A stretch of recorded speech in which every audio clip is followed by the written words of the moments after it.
deste grupo criado para o efeito. E por isso, Sr. Ministro, ao encerrar exatamente este ciclo de audições, neste grupo de trabalho que foi constituído, eu quero lembrar, com o mandato de promover a auscultação das entidades consideradas relevantes para o processo da descentralização, não para encerrar este processo, porque este processo será trabalhado na Comissão. O grupo de trabalho teve apenas o mandato de auscultar as entidades que os vários partidos propuseram. E, portanto, nesta última audição deste nosso grupo de trabalho, queria deixar muito clara a posição do PSD desde o início deste processo, até hoje, até ao presente. E, portanto, queria começar por dizer que o PSD, no anterior governo, desencadeou um processo de descentralização de competências por via de contratos administrativos, que bem conhece, com vários municípios. Foram experiências bem-sucedidas, experiências essas que nos impeliram desde logo a avançar com o processo de descentralização universal de competências, mais aprofundado, mais transversal, mas baseado no sucesso e no bom resultado desses contratos interadministrativos de delegação de competências. Porque também é preciso recordar, e eu às vezes acho que o diploma do Governo confunde um pouco as coisas, que há descentralização de competências por transferência universal e descentralização de competências por delegação ou por acordo entre as partes. Descentralização através de contratos interadministrativos. E aí eu diria que é preciso fazer algum trabalho de sistematização destes dois conceitos, mesmo no diploma que vier a sair deste Parlamento. Mas, deixando esta questão para mais tarde, queria dizer que, em função de tudo isso, o PSD, nesta legislatura, tendo em conta todas essas experiências passadas, boas experiências, apresentou ao Parlamento por 3 vezes propostas que visavam a transferência de competências da Administração Central para a Administração Local. Fê-lo, desde logo, em abril de 2016, na discussão do Programa Nacional de Reformas. Fez depois, em novembro, sob a forma de propostas de alteração ao Orçamento para 2017. E como em nenhum dos casos as propostas vingaram, voltou a apresentar, sob a forma de projetos de lei, em janeiro deste ano, 2017, o projeto que está em discussão neste pacote de descentralização, que é o projeto de lei 383/2013 desta segunda sessão legislativa. Importa também referir que o PSD sempre manifestou abertura, capacidade de diálogo, vontade para que este processo de descentralização pudesse estar concluído o mais rapidamente possível e, de preferência, antes das eleições autárquicas. É justo e importante reconhecer isto neste momento. Mas também sempre acompanhámos a posição da Associação Nacional de Municípios de que é necessário apreciar todo este pacote legislativo em simultâneo, e isso é uma condição que a Associação põe desde o início e que nós acompanhamos, para ter o enquadramento geral de toda a legislação, um enquadramento setorial e também um enquadramento financeiro e a garantia de uma efetiva e eficaz descentralização. O Governo acompanhou-nos também neste discurso, ou teve também este discurso, mas a verdade é que, do ponto de vista prático, mês atrás mês, a verdade é que entregou a sua proposta de lei 16 meses depois de estar em funções, e isso, de facto, é factual. Não há forma de alterar a realidade. E 16 meses depois significou março de 2017. O Governo iniciou funções em novembro de 2016. E, portanto, 16 meses depois entregou a sua proposta de lei. E é com propostas de lei que o Parlamento trabalha. Eu compreendo que o Sr. Ministro fez aí o seu cronograma da ação. Mas a verdade também é que esse cronograma, para efeitos parlamentares, só tem consequências a partir do dia em que a proposta de lei entra. E ela entrou, efetivamente, em março, e, para ser mais precisa, a versão de substituição do diploma entrou no dia 15 de março e foi discutida no dia 16 de março.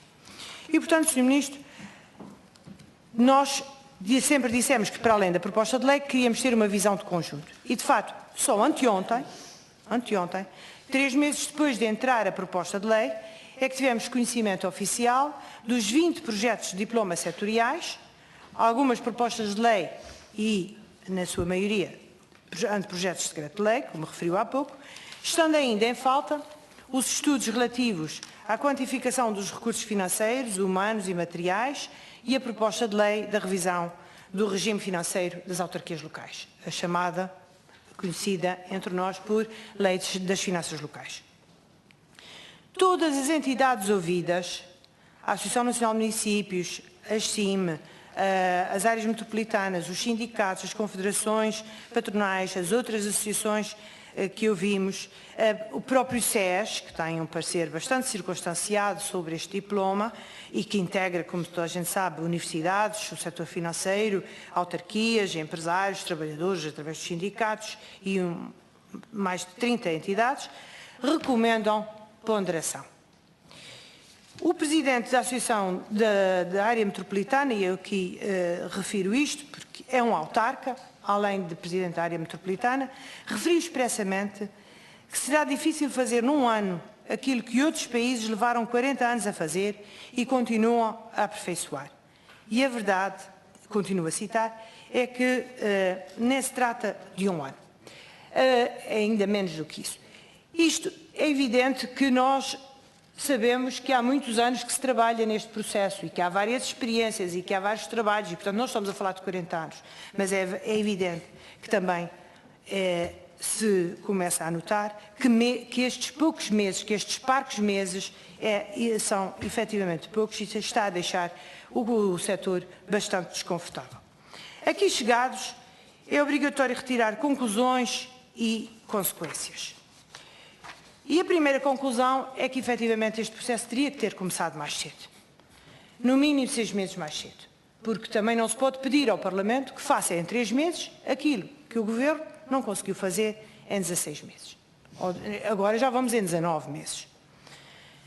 Por outro lado, a proposta de lei do Governo é vaga, como referimos no início, tem de ser melhorada, remete sistematicamente a sua execução para diplomas setoriais. Estes diplomas, que agora são conhecidos oficialmente, carecem de uma cuidada apreciação, até porque alguns deles são propostas de lei, como referiu e bem, e outros poderão vir a ser, como também o Sr. Ministro mostrou abertura para isso, poderão vir a ser também transformados em propostas de lei, e outros até poderão integrar parcialmente a própria lei quadro, que pode ser densificada.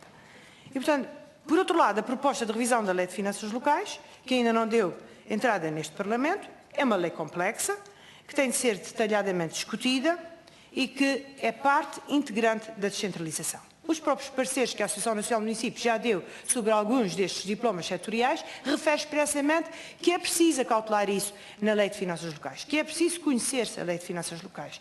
Só com a revisão da Lei de Finanças Locais é que os municípios se sentem confortáveis neste processo, porque já houve muitas experiências sobre lei de finanças, sobre descentralização, que precisamente não foram bem-sucedidas porque falhou a parte dos recursos, muitas vezes materiais, mas sobretudo financeiros. Acresce também que os autarcas estão a ser chamados a pronunciarem-se com uma urgência inusitada, que eles não conseguem corresponder, sobre diplomas que vão mudar a vida do poder local e, portanto, é manifestamente grande e, sobretudo, crescente o desconforto que se instalou no setor. Tenho que lhe dizer isso, porque nós todos os dias contactamos com autarcas e essa situação sente-se. A Associação Nacional de Municípios faz o que pode, está a trabalhar a contrarrelógio, como nós também aqui estamos a trabalhar a contrarrelógio, mas a verdade é que os autarcas são 308, não são os 16 ou 17 que fazem parte do Conselho Diretivo, e eu fiz durante muitos anos, portanto sei que trabalham com muita seriedade, não é isso que está em causa, mas é preciso que o setor todo se reveja neste processo. Caso contrário, nós podemos ter aqui um problema mais à frente e esse problema deve ser evitado. Portanto, porque isto é um processo demasiado sério para ser feito em cima do joelho e para não envolver todos os autarcas. E, portanto, as suas consequências são irreversíveis, não há uma segunda oportunidade, porque uma vez aprovada a descentralização, está aprovada, é para ir em frente e, por isso, todos os passos têm que ser muito, muito bem avaliados. Como se costuma dizer, a pressa é má conselheira. O Parlamento é, neste momento, por isso, o garante da defesa dos interesses em presença. não pode ser instrumentalizado com calendários que não permitem salvaguardar uma reforma que sirva a todas as partes envolvidas. E eu não estou a falar de calendários eleitorais, porque há muito tempo que nós sabemos que o calendário eleitoral é em outubro e há muito tempo que estamos a trabalhar neste processo para que ele possa ser bem sucedido. Mas, como dizia também o Sr. Ministro, e bem, o que interessa é a substância, o que interessa é o sucesso deste processo, o que interessa é que não seja mais um para ficar pelo caminho e, portanto, é preciso salvaguardar uma reforma que sirva todas as partes envolvidas, o poder local, o poder central, o país e os portugueses. Porque esta é uma reforma do país, não é uma reforma do Governo, nem uma reforma do poder local. É uma reforma que tem que servir todos os portugueses. E, portanto, não se pode pedir ao Parlamento para apreciar, para alterar, para aprovar, nas próximas 3 semanas, aquilo que o Governo, com todos os ministérios, com direções gerais, com assessorias, com consultorias, levou 19 meses para fazer. Não se pode pedir que se faça em 3 semanas. Não seria sério, nem nós poderíamos, alguma vez, dizer isso aos nossos autarcas, que esperam que sejamos, como eu dizia há pouco, o garante de todo este processo. Estamos disponíveis para continuar a trabalhar, e esta é a questão principal, para obter uma boa solução, para valorizar aquilo que nos une, e é bastante neste processo, mas para isso é necessário tempo. Tempo. E tempo é o que faltou, efetivamente, neste processo, nos últimos 3 meses.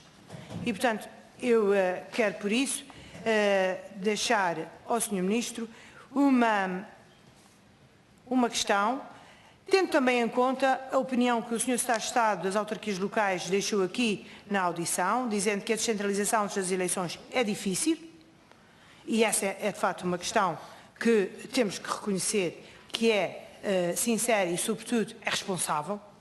E, portanto, o que eu quero perguntar ao Sr. Ministro é se, na sua opinião, não deverá ser privilegiada uma boa reforma, uma reforma sem precipitações, ponderada, execuível, eficaz, com condições para ser bem sucedida, em vez de um processo apressado e precipitado em 3 semanas. Muito obrigada.